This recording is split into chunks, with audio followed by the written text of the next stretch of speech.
Hello दोस्तों, teaching for you में आपका स्वागत है। आइए देखते हैं आज की class. UP board class 10th चित्रकला सब्जेक्ट यानी कि ड्राइंग सब्जेक्ट, जो कि परीक्षा की दृष्टि से बहुत ही महत्वपूर्ण होने वाला है। आइए देखते हैं बहुविकल्पी क्वेश्चन पार्ट 2। देखते हैं पहला क्वेश्चन क्या है। कह रहा है किसी त्रिभुज में कितने न्यून कोण हो सकते हैं। तो कितने न्यून कोण हो सकते हैं? 1, 2, 3 या निश्चित नहीं किया जा सकता। तो कितने हो सकते हैं न्यून कोण? कहने का मतलब ये है कि न्यून कोण क्या होता है? जो कोण 0 डिग्री से अधिक, कितने 0 डिग्री से अधिक और 90 डिग्री से क्या हो, कम हो, तो ये क्या हो जाएगा? न्यून कोण हो जाएगा। तो इसमें कितने हो जाएंगे, हो सकते हैं? मान लो ये त्रिभुज हमने बना दिया, ये त्रिभुज बन गया, तो इसमें सब कितने न्यून कोण होंगे? एक तो ये होगा 2 और 3, कितने हो सकते हैं? 3। तो न्यून कोण कितने हो सकते हैं? 3 हो सकते हैं। अगला क्वेश्चन, किसी त्रिभुज की रचना संभव है यदि दो कोण ज्ञात हो, एक भुजा तथा कोई दो कोण ज्ञात हो, दो भुजाएं ज्ञात हो, उपरोक्त में से कोई नहीं। तो देखिए त्रिभुज की रचना कब संभव है? यदि एक हमको त्रिभुजा ज्ञात हो और उसमें दो कोण ज्ञात हो, तो उससे क्या बन सकता है? एक त्रिभुज की रचना की जा सकती है। तो कौन सा सही है? ऑप्शन नंबर बी, एक भुजा तथा कोई दो कोण ज्ञात हो। अगला क्वेश्चन है कि एक त्रिभुज के 3 कोण दिए हैं, इसकी रचना के लिए चरणों का सही क्रम कौन सा है? ऑप्शन ए, रेखाखंड के दोनों बिंदुओं पर कोई दो कोण बने हो, दोनों कोण बनाने वाली रेखाओं को आगे बढ़ाकर इसके प्रतिच्छेदन बिंदु से तीसरा शीर्ष प्राप्त करते हैं, एक रेखाखंड खींचते हैं और रेखाखंड पर कोई दो बिंदु थोड़ी दूर पर लेते हैं। तो सबसे पहले हम क्या करते हैं? एक रेखाखंड खींचते हैं। क्या करते हैं? एक रेखाखंड खींचते हैं। फिर उसके बाद रेखाखंड खींचे, पहला हो गया। उसके बाद क्या किए? दो कोण बनाने वाली रेखाओं को आगे बढ़ाकर इसके प्रतिच्छेदन बिंदु से तीसरा प्राप्त करते हैं, ये नहीं होगा। रेखाखंड के दोनों बिंदुओं पर कोई दो कोण बनाते हैं, रेखाखंड पर कोई दो बिंदु थोड़ी दूर पर लेते हैं। तो इसके बाद ये हो जाएगा ऑप्शन नंबर 4, दूसरे नंबर पे। देखिए कौन सही है। तो पहला, तीसरा, फिर चौथा, तो कहने का मतलब ऑप्शन ए सही है। पहले हम क्या करेंगे? रेखाखंड खींचेंगे, फिर कोई दो बिंदु लेंगे जो कि उसी रेखाखंड में कुछ दूरी पे होंगे।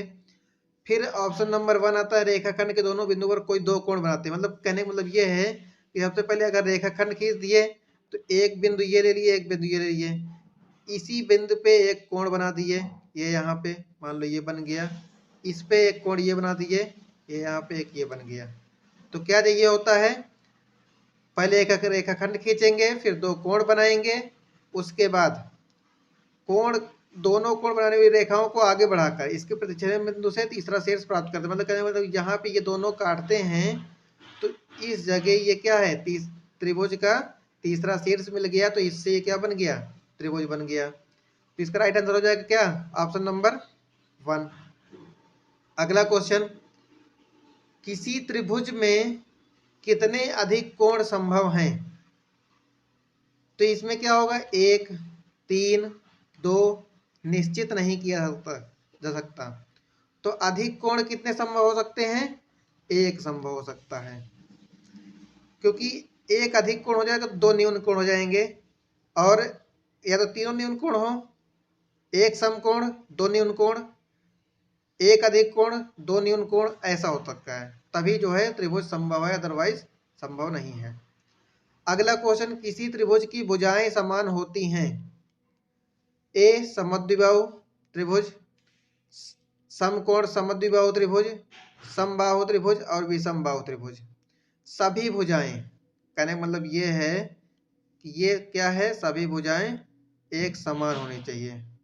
तो क्या हो जाएगा, समद्विबाहु त्रिभुज, ऑप्शन नंबर ए। और समद्विबाहु त्रिभुज के तीनों कोण 60 डिग्री के होते हैं। ये 60, ये भी 60 और ये भी 60। अगला क्वेश्चन, एक रेखाखंड के लंब अर्धक की रचनाओं में चापों के प्रतिच्छेदन बिंदु को मिलाने वाली लंब अर्धक रेखा को दर्शाया जा सकता है। एक गाढ़ी रेखा द्वारा, एक हल्की रेखा द्वारा, सी बिंदुमय रेखा द्वारा और डी इनमें से कोई नहीं। तो इसका सही आंसर हो जाएगा ऑप्शन नंबर ए, गाढ़ी रेखा द्वारा। क्या हो जाएगा, गाढ़ी रेखा द्वारा। अगला क्वेश्चन, एक समकोण की रचना करने के लिए कितने चाप लगाए जाएंगे? ए 1, बी 2, सी 4 और डी 5। तो समकोण की रचना करने के लिए कितने चाप लगाएंगे? देखो समकोण कैसे बनता है। सबसे पहले एक रेखा खींचेंगे। अब चाहे इस पॉइंट में चाहे इस पॉइंट में, अब कहीं से भी हम कंपास से एक जो है वृत्त बना दिए, चाप ले लिए, और चाप से जितना चाप है उतना ही एक ये लगाए और एक ये। एक चाप 60 डिग्री का, दूसरा चाप 120 हो गया। तो अब इसी चाप से, पहले चाप से उसको थोड़ा छोटा बड़ा कर लेंगे, बड़ा कर लेते हैं आधे से ज़्यादा का। ऊपर एक जो है चाप लगा देते हैं और उस उतना ही कम ज़्यादा न करके एक चाप यहाँ लगा देते हैं। तो कितना हो गया, 1 2 3 4। और इसको हम क्या कर दिए, मिला दिए। तो कितने चाप हुए, 1 2 3 4 और 5। कितने हुए, 5। तो इसका सही आंसर क्या होगा, ऑप्शन नंबर डी, यानी कि 5। अगला क्वेश्चन, यदि वह चतुर्भुज जिसके विकर्ण परस्पर लंब समद्विभाजित करते हैं कहलाता है, क्या कहलाता भैया? आयत, बी समांतर चतुर्भुज, सी सम चतुर्भुज या लंब चतुर्भुज। जिसके विकर्ण परस्पर लंब समद्विभाजित करते हैं, तो ये हो जाएगा समांतर चतुर्भुज। कौन हो जाएगा, समांतर नहीं, सम चतुर्भुज होगा। क्या होगा, ऑप्शन नंबर सी, सम चतुर्भुज। कहने का मतलब ये है कि सम चतुर्भुज जब बनेगा तो क्या होगा, इसके जो विकर्ण होंगे आपस में लंब हो जाएंगे। ठीक है। अगला क्वेश्चन क्या कह रहा है, एक वृत्त की रचना के लिए आवश्यक है केवल केंद्र बिंदु, बी केवल त्रिज्या, सी केंद्र बिंदु एवं त्रिज्या दोनों, और डी उपरोक्त में से कोई नहीं। तो जब वृत्त की रचना के लिए सबसे ज़्यादा आवश्यक है केंद्र बिंदु और त्रिज्या। कहने का मतलब ये है कि एक जैसे हम वृत्त करेंगे, ड्रॉ करेंगे, तो उसके लिए एक सेंटर चाहिए होगा, और इसका जो डिस्टेंस है यहाँ से यहाँ तक का, तो वो भी तो कुछ होना चाहिए। तो ये क्या होगा, ये त्रिज्या होगी। तो त्रिज्या और केंद्र बिंदु दोनों चाहिए। तो क्या हो जाएगा, option number C right answer हो जाएगा। अगला क्वेश्चन, त्रिभुज के अंतःवृत्त का केंद्र होता है भुजाओं के लंब अर्धकों का प्रतिच्छेदन बिंदु, बी कोण अर्धकों का प्रतिच्छेदन बिंदु, और सी शीर्ष लंबों का प्रतिच्छेद बिंदु, और डी उपरोक्त में से कोई नहीं। तो इसका सही आंसर हो जाएगा, सही आंसर हो जाएगा ऑप्शन नंबर बी, कोण अर्धकों का प्रतिच्छेदन बिंदु। जो कोण अर्धक होंगे उनका जो प्रतिच्छेदन बिंदु होगा वही उसका अर्धवृत्त का केंद्र होगा। अगला, त्रिभुज के परिवृत्त का केंद्र होता है, परिवृत्त क्या है कि जो बाहर उसका बाहरी वृत्त होगा, जो क्या होगा वो परिवृत्त होगा।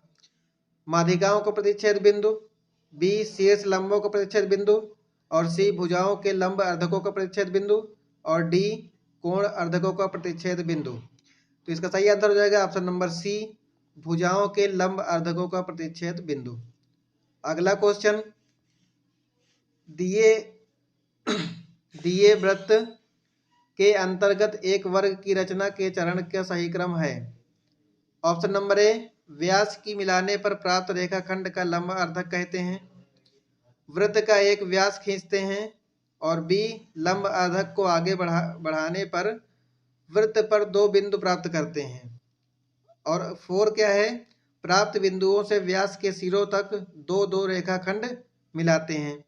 तो इसका सही क्रम क्या होगा? सही क्रम होगा, सबसे पहले क्या करेंगे, वृत्त का एक व्यास खींचेंगे। क्या करेंगे? व्यास खींचेंगे। फिर व्यास को मिलाने पर प्राप्त रेखाखंड का लंबार्धक करते हैं। तो कहने का मतलब ये इसका जो है राइट आंसर क्या हो जाएगा? Option number A. देखते हैं अगला क्वेश्चन, प्रश्न संख्या 13। 2 वृत्तों की बाह्य स्पर्शियों की रचना के लिए सबसे बड़ी त्रिज्या वाले वृत्त के केंद्र से खींचे जाने वाले वृत्त की त्रिज्या होती है।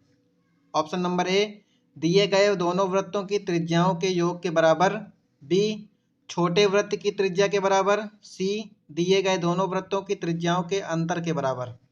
और डी क्या है, वृत्तों के केंद्रों के बीच की दूरी के बराबर। तो ये इसका सही आंसर होगा ऑप्शन नंबर सी, दिए गए दोनों वृत्तों की त्रिज्याओं के अंतर के बराबर। क्या होगा? उन दोनों मतलब कि क्या होगा, दोनों वृत्तों की बाह्य स्पर्शियों की रचना के लिए सबसे बड़ी त्रिज्या वृत्त के केंद्र से खींचे जाने वाले वृत्त की त्रिज्या होती है। क्या है? दोनों वृत्तों की त्रिज्या के अंतर के बराबर। अगला क्वेश्चन, वर्ग के अंतर्गत खींचे जाने वाले बड़े से बड़े वृत्त की त्रिज्या होती है वर्ग की भुजा की आधी, वर्ग की भुजा के बराबर, वर्ग के विकर्ण के बराबर और वर्ग के विकर्ण की आधी। तो इसका सही आंसर होगा ऑप्शन नंबर ए, वर्ग की भुजा की आधी। अगला क्वेश्चन, क्वेश्चन नंबर 15। एक आयत की भुजाएं 9 सेंटीमीटर 4 सेंटीमीटर हैं। इस आयत के क्षेत्रफल के बराबर वर्ग की रचना कीजिए, तो वर्ग की भुजा की लंबाई कितनी होगी? तो क्या हो जाएगा? अब इसमें न्यूमेरिकल सॉल्व करेंगे तो इसका सही आंसर आएगा ऑप्शन नंबर डी, 6। अगला क्वेश्चन, एक वर्ग के परिगत वृत्त की रचना करनी है। इस वृत्त का केंद्र है वर्ग की भुजा, किसी भुजा का मध्य बिंदु, वर्ग के विकर्णों का प्रतिच्छेद बिंदु, वर्ग का कोई एक शीर्ष या उपरोक्त में से कोई नहीं। तो इसका सही आंसर हो जाएगा ऑप्शन नंबर बी, वर्ग के विकर्णों का प्रतिच्छेद बिंदु। क्या हो जाएगा? वर्ग के विकर्णों का प्रतिच्छेद बिंदु होगा, वहीं से क्या बनेगा, इसका जो है परिगत वृत्त की रचना की जाएगी। अगला क्वेश्चन, क्वेश्चन नंबर 17। वृत्त पर बाह्य बिंदु से कितनी स्पर्श रेखाएं खींची जा सकती हैं? ए, केवल 1, केवल 2, असंख्य या डी, 0। तो इसमें कितनी रेखाएं खींच सकती हैं? ऑप्शन नंबर बी, केवल 2। अगला क्वेश्चन, एक दिए गए वृत्त पर 2 समांतर स्पर्श रेखाएं खींचने के लिए अति आवश्यक है क्या है? वृत्त की त्रिज्या, वृत्त का केंद्र, केंद्र एवं त्रिज्या दोनों, वृत्त का कोई चाप। तो ऑप्शन नंबर क्वेश्चन नंबर 18 का जो आंसर होगा ऑप्शन नंबर बी, वृत्त का केंद्र हो जाएगा। अगला क्वेश्चन है, 2 वृत्तों के पर अंतः स्पर्शियों की रचना करने के लिए छोटे वृत्त के केंद्र से जो वृत्त खींचा जाता है उसकी त्रिज्या होती है। ए, दोनों वृत्तों की त्रिज्याओं के योग के बराबर। बी, बड़े वृत्त की त्रिज्या के बराबर। सी, केंद्रों के बीच की दूरी के बराबर। और डी, उपरोक्त में से कोई नहीं। तो इसका सही आंसर हो जाएगा ऑप्शन नंबर ए, दोनों वृत्तों की त्रिज्याओं के योग के बराबर। आते हैं अगला क्वेश्चन, क्वेश्चन नंबर 20। दिए गए ज्यामितीय आलेखन का अध्ययन करके बताइए कि यह क्या है। अब देखते हैं क्वेश्चन क्या है।